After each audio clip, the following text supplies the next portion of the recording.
Төле би ауданына қарасты Алатау ауыл округі бүгінде туризм саласында қарқынды дамып, өңірдегі ең белсенді әрі әлеуеті жоғары ауылдардың біріне айналып отыр. Ауыл аумағында қазіргі таңда 200-ден астам демалыс орны жұмыс істейді.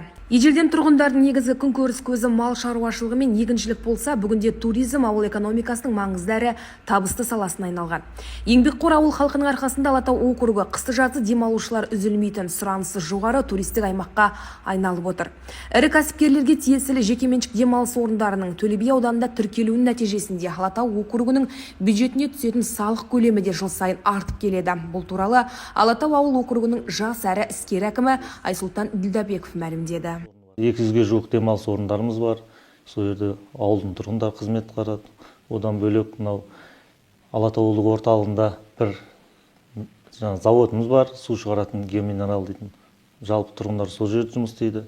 Одан бөлек елді мекен бойынша 4 жалпы орта мектеп бар, 3 бастауыш мектебіміз бар, 4 балабақшамыз бар. Бүгінде округте 9241 тұрғын, 1554 тұрғын үй бар. Елді мекенде инфрақұрылымдық жобалар кезең-кезеңімен жүзеге асуда. Ауыл аумағында өндірістік завод жұмыс істеп тұр. Ауыл тұрғындарының басым бөлігі осы кәсіпорында тұрақты еңбекпен қамтылыпты. Биылғы жылға мынау облыстық бюджеттен және аудан жергілікті бюджеттен қаржы қаралып, екпінді елді мекеніндегі Бекзат Саттарханов, Ақтоғай, Шалқар көшелеріне ауыз су жүйесі тартылды. Сонымен қатар сол аталған көшелерге асфальт, осы уақытқа дейін асфальт төселмеген, асфальт төселді. Одан бөлек Біркөл елді мекеніндегі орталық үлкен көшеміз бар, Хамиди көшесі. Ол көшесіне де жаңағы лоток, суағар және асфальт төселді. Одан бөлек қазір таңда инфрақұрылым бойынша Шатыртөбе ауылында суағар, одан бөлек Алатау елді мекенінің Абай көшесі бар, үлкен орталық. Сол көшеге қазір таңда тротуар жүргізіліп жатыр. Осы жылдың соңына дейін аяқталады. Биыл округте ауыз су жүйесі толықтай тартылып, бірқатар көшелерде жол жөндеу жұмыстары жүргізілген. Сонымен қатар ауылдың тазалығына жауапты арнайы техникалар да бар. Көшелердің көркі мен тазалығына ерекше көңіл бөлінеді. Елді мекеннің ішкі көшелері ол біздің баланста, ол тазалығына өзіміз жауап береміз.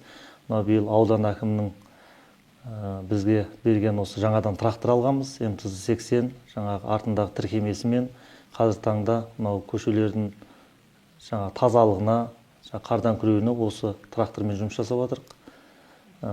Жаздың күндері тіркемесін қосып, мусорлар шығарамыз. Оған штат бөлініп, барлығы қаралған. Жағдай жақсы, рахмет айтамыз басшыларға. Атап айтқанда Бекзат Саттарханов, Ақтоғай және Шалқар көшелерінде асфальт төселген. Бұған дейін бұл көшелерде қиыршық тас қана төселіп, тұрғындар үшін айтарлықтай қолайсыздық туғызған еді. Қазіргі таңда жолдардың сапасы жақсарып, ауыл тұрғындары мен қонақтарға қолайлы жағдай жасалуда. Жалпы көпшілікке аты таныс Алатау ауыл округінде жүйелі әрі нәтижелі жұмыстар тұрақты түрде жүзеге асырылып келеді.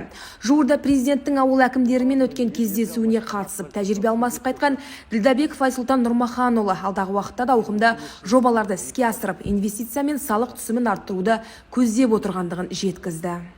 Жалпы биылға 75 миллион жоспарлағанбыз. Қазіргі 11 аймен артығымен 77-те артығымен орындап тұрмыз. Ол әлі жылдың соңымен тағы да қосылады деп жоспарлап отырмыз.